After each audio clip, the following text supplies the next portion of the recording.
I hate the cold. It's something that creeps into your body down to your very core. It slows you down until you can't move anymore. Unfortunately, I found myself unable to keep going in my old car, with no cell service either. I just had to abandon it on the side of the road in this mountain. I just have to head in the direction that I came from. I just gotta ignore the cold, ignore the falling snow, ignore the baby crying? Wait, what? Why the hell is there a baby out here? I shouted to myself as I did my best attempt at a run until I came across a tree stump with a crying baby on it. The baby was cold to the touch and wrapped in a blanket. Don't worry, I got you, I said as I picked up the infant, eventually making my way back to my car, and I practically prayed that it would start. Thankfully for me, whatever car god was out there apparently took pity on me and this small child. The relief of the heat hitting my body was just incredible. The baby seemed to be asleep after letting the heat fill up the car, and I fell asleep. A nightmare jolted me awake though, and that's when I noticed that even while I was asleep, I hadn't put the baby down. I mean, how could I put something so fragile and precious down? I didn't even have my daughter's car seat in the car. Man, I hope someone finds us in time.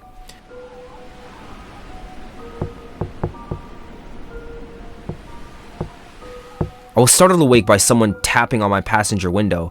It was an Asian woman with black hair and icy blue eyes. Can you help me? I scrambled to unlock the door without disturbing the baby, of course, and once the woman was in, she practically melted into her seat as she drank in the heat. What are you doing out here? I asked, giving her a worried look. She took a moment to think of how much she should tell me. Lost, was all she said, and for a second, I could have sworn the car went cold. I'm Thomas. What's your name? I asked, looking at my fellow snow prisoner. A soft, you, was the only response I got as she stared at the snow accumulating around us. Before I could do anything, cold air suddenly blasted out of the air vents. The hell? I yelled, and like a startled puppy, as I panicked to turn it off. You seemed unfazed by the change in temperature, and so did the baby. After thinking about it, the baby was unusually quiet. From what I could tell, it was a normally healthy baby, but it was disturbing how it barely made a sound. After several failed attempts to get the heat back on, we had to make a decision. Well, we can't stay out here like this, especially with a baby. We're gonna have to walk. I passed a gas station a while back. If we make it there, we should be alright. You wasn't happy about the thought of walking, but we had no choice with the heat in the car not working. Grabbing my spare clothes from the trunk, we layered up and set out.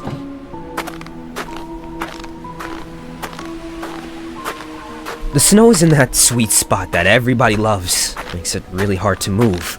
It's not too packed so you can't sink in, but it's not too loose so that it's easy to move, you know? Despite that, you seems to move just fine through it. It was as if none of this weather bothered her. I'm honestly jealous. We've been walking for what feels like hours now.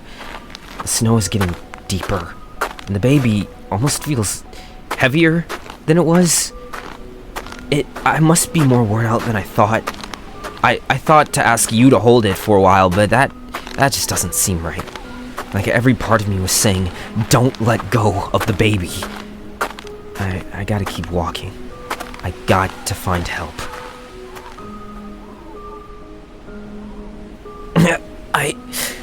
I twisted my ankle. Hurts like hell, and I don't know where I am. It's dark, and it's snowing heavily. I keep trying to get up, but it feels like there's a weight on my body pinning me to the spot. Hugh's walking over to me now. She's reaching for me. It looks like I'm not done yet.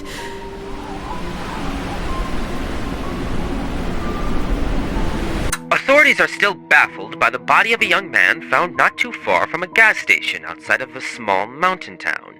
Despite appearing as if he'd been in sub-zero temperatures for possibly weeks, other evidence shows that he should have been alive only hours before the freak blizzard kicked into full gear. There is no explanation for the large stone wrapped in the clothes that he was holding. More news at 4.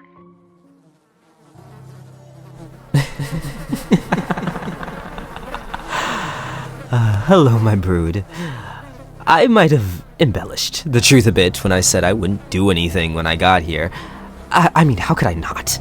I'm given free reign over the earth until the end of the month, and you think I'd just sit around and tell stories all day? No, I must add a few to my collection, and one of you wonderful broodlings sent me this story all on your own. It was wonderful. But I thought to myself, well, why read a story that someone wrote when I could make it their reality? And so I did. Oh, poor bastard. Frozen in the snow.